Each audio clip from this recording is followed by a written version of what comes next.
My brother walked into Mom's hospital room wearing a suit I'd never seen before. Charcoal gray, freshly pressed.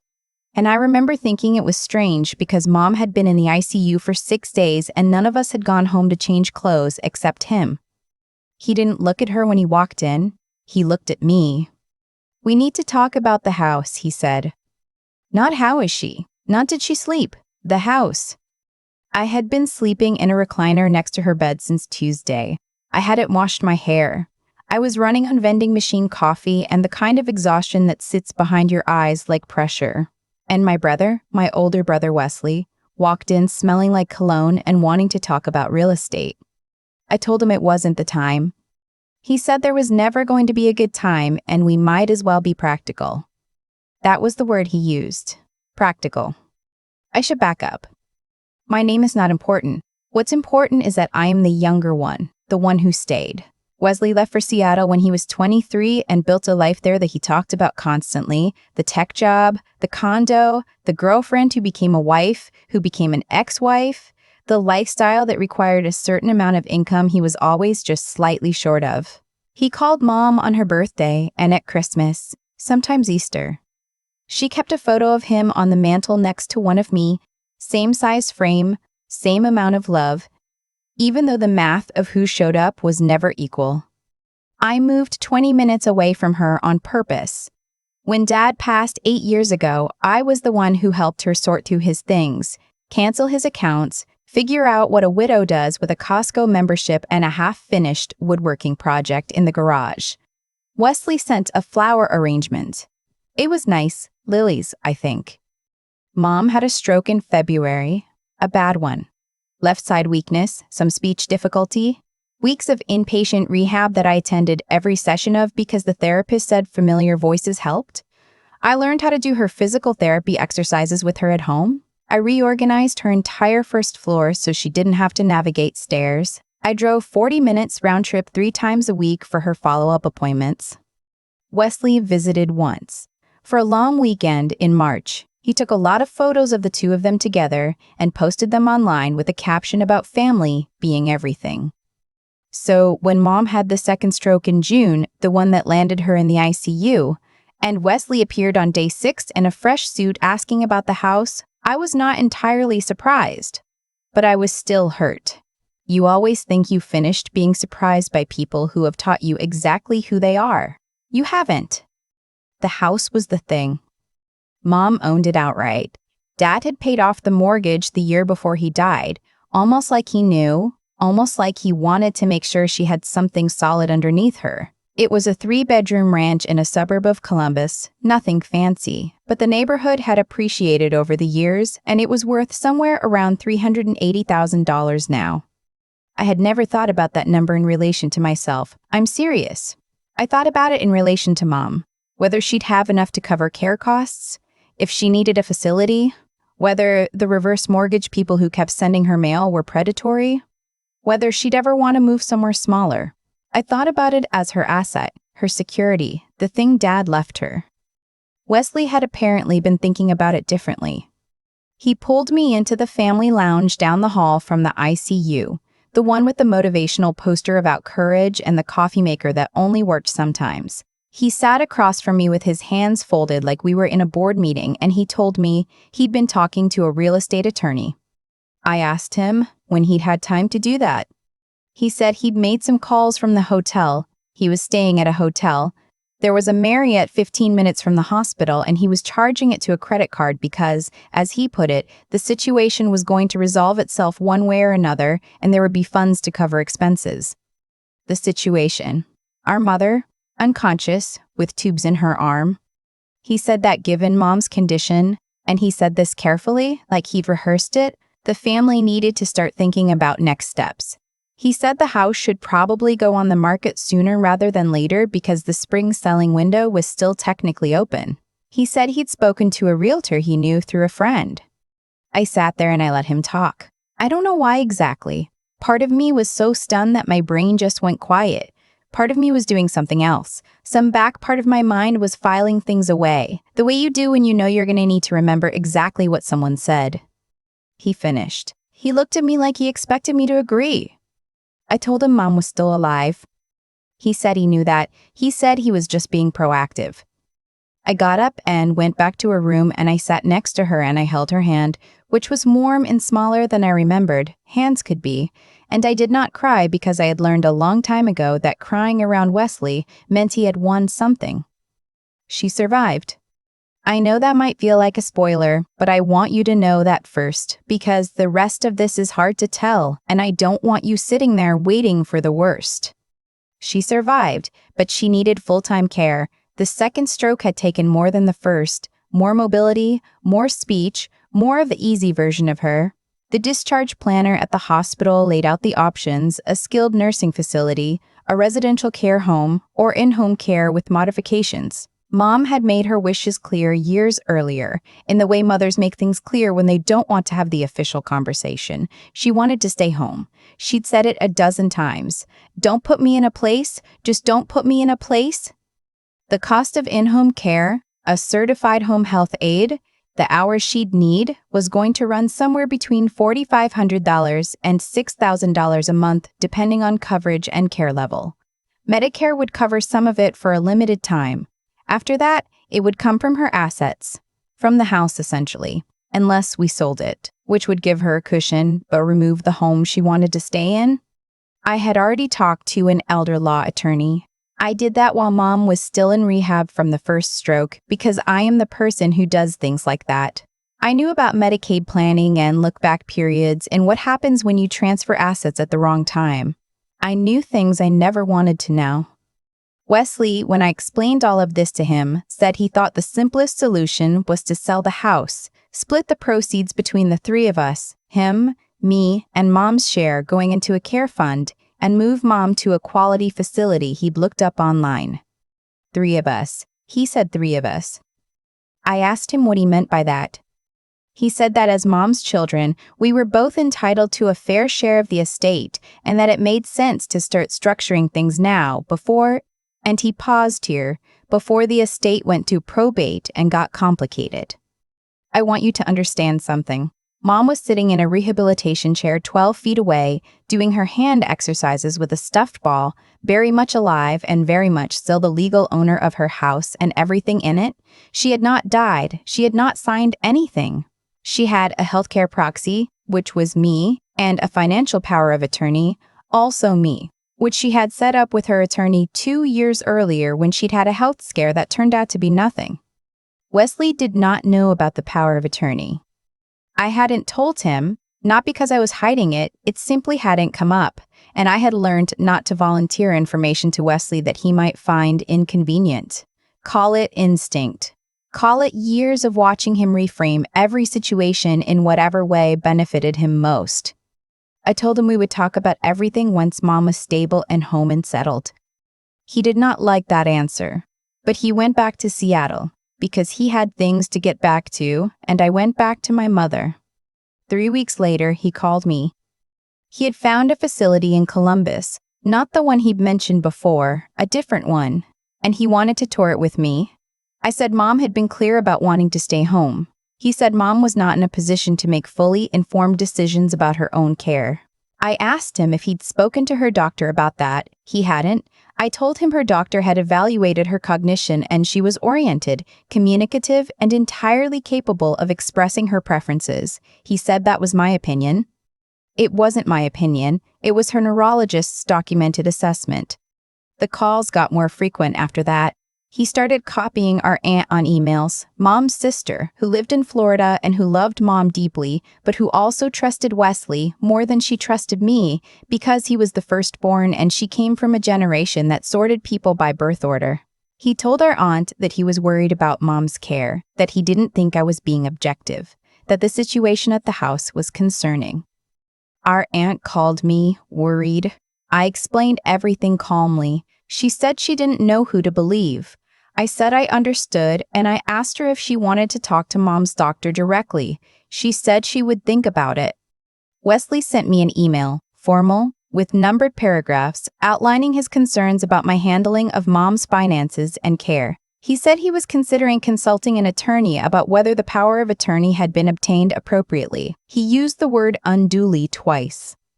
Undue influence, that's the legal term. He was suggesting I had manipulated a vulnerable person into giving me control.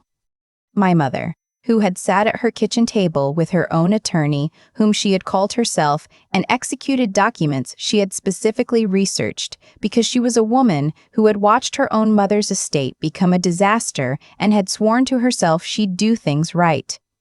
I read his email twice. Then I called the attorney who had drafted Mom's documents and I explained the situation. She told me what I needed to do.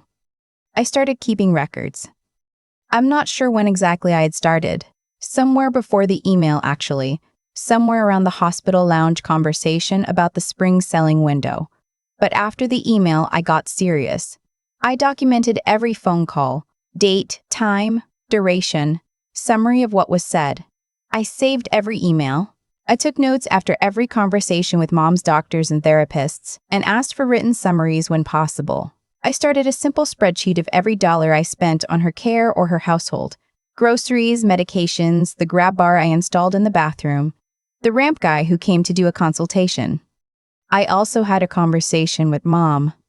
She was having a good day. Clear speech, better energy, sitting up in the hospital bed I'd rented for the downstairs bedroom because stairs were not happening for a while. I told her plainly that Wesley was making noise about her care and her finances, and that I wanted to make sure she knew what was going on.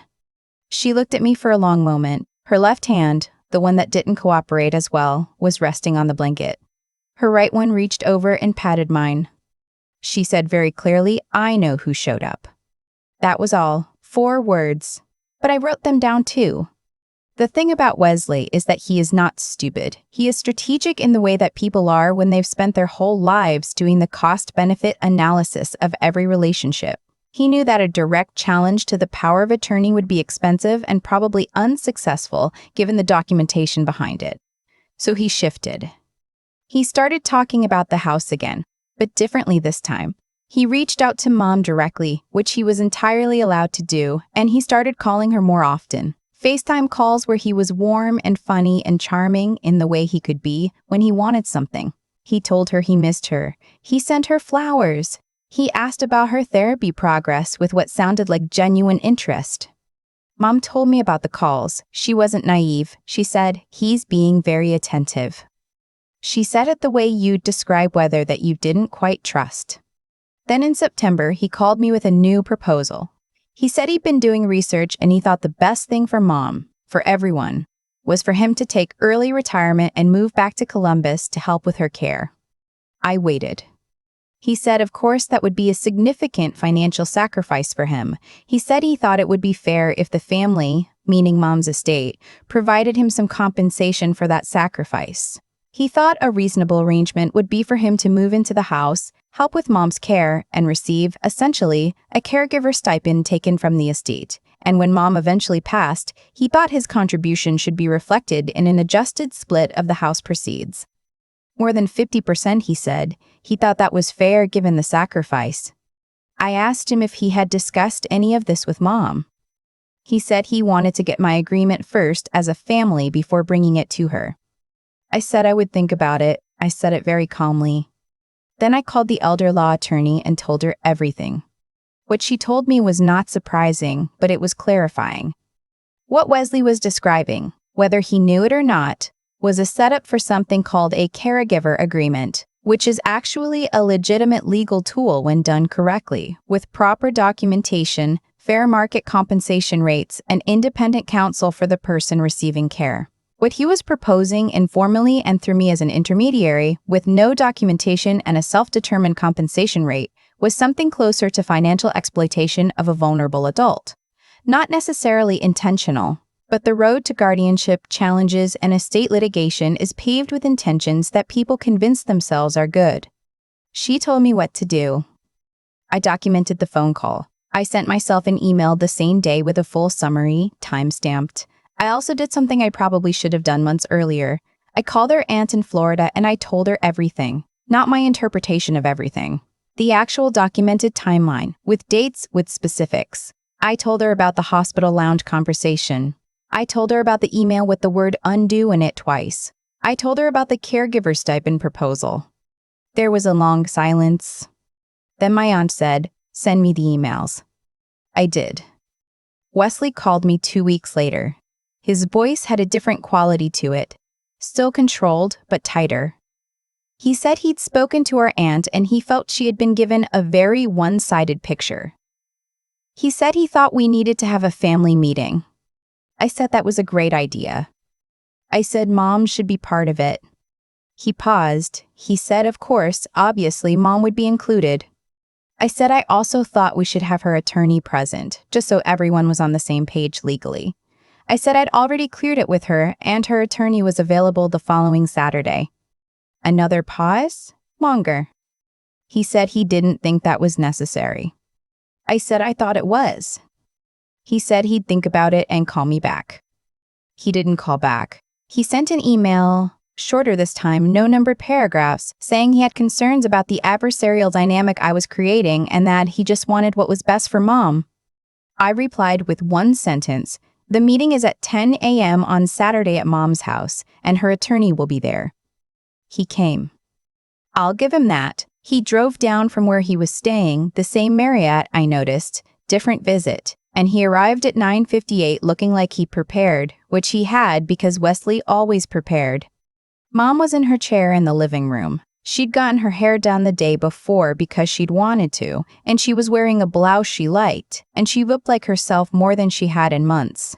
Her attorney, a woman I'll call Catherine because she has the energy of someone who was born to be called Catherine, sat at the dining room table with a leather folder and the specific kind of stillness that very competent people have when they're letting a situation develop on its own terms.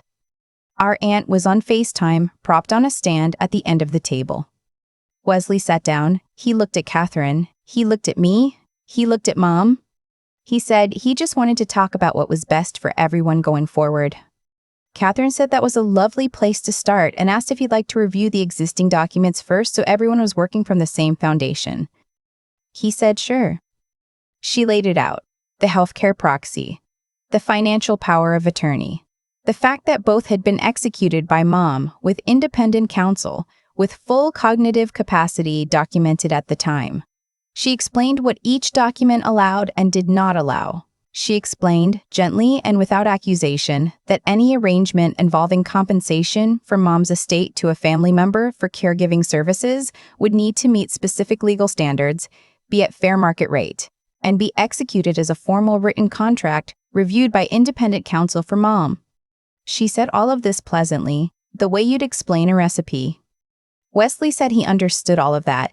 He just thought the family should have more say in decisions going forward. Mom spoke. Her speech was slower than it used to be. The stroke had done that, but her words were precise. She said, "I have made my decisions. I made them before I got sick because I knew what I wanted. This is my house and my money, and I am not confused about that." The room was quiet. Wesley looked at her. She looked back at him the way mothers can, the way that carries 30 years of watching who you actually are. He said, "I know, Mom. I know." But he heard her. I could see it. Sometimes people need to hear the thing from the source, not filtered through interpretation or family politics or the story they've been telling themselves. He heard it from her in her voice, in her house, and something shifted. He didn't fight it. I think, and I've turned this over many times, I think part of him had talked himself into believing he was doing the right thing, that he was being pragmatic in a way the rest of us were too emotional to be, that he was protecting the family from some chaotic outcome by taking charge. I think the Saturday meeting with Catherine and Mom made that story very hard to keep telling himself. He went back to Seattle. He calls Mom on Sundays now. Real calls. She tells me about them, what they talked about, a thing he said that made her laugh. I don't know exactly what happened inside him. I don't need to. What I know is this: Mom is home. She has a wonderful home health aide who comes 5 days a week and has taught Mom an extremely competitive form of rummy that I lose at every single time I visit. The house is not for sale. Her finances are organized and documented, and I could show you receipts for every single decision I've made on her behalf. And I have a spreadsheet.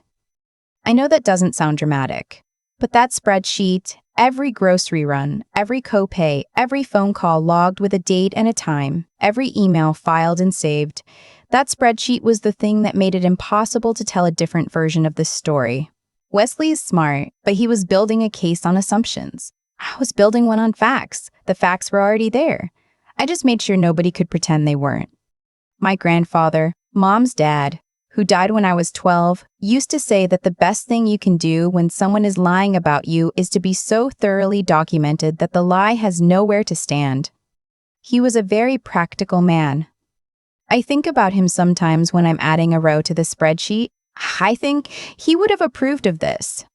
Mom is doing her exercises every morning. She made a full sentence last week with almost no pauses.